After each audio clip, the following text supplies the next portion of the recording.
zaten şu yürüdü. Dost Mehmet yürüdü.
Başını dost Mehmet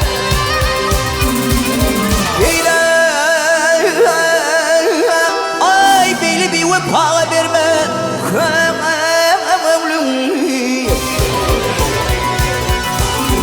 ay peyda yoktur gözün karşısını dost Mehmet dost Mehmet lan oğlum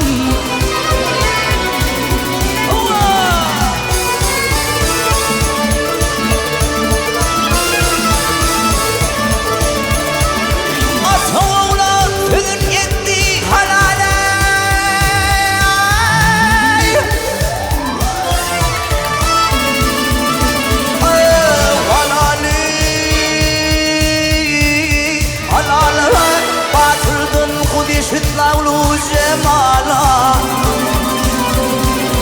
Şeydip Vak şeydip oğlum yetişiptim Kemala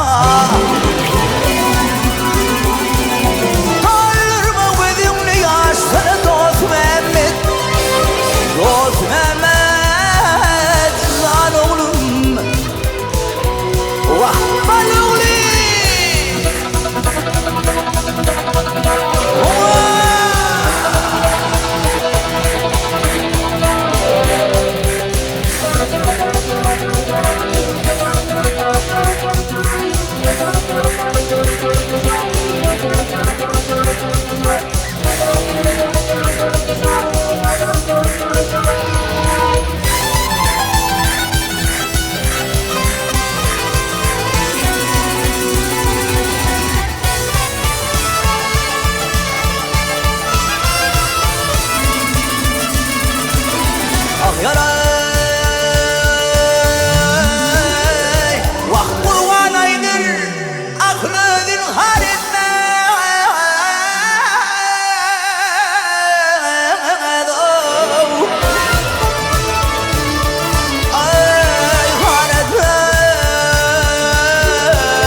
oğlum sana sözüm kâr etmez, kâr etmez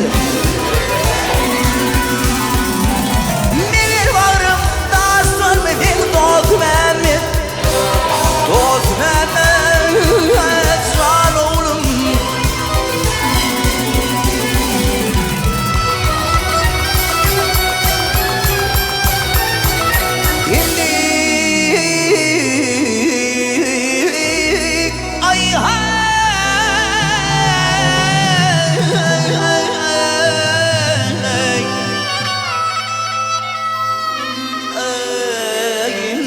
sana sözüm kâr etmez vay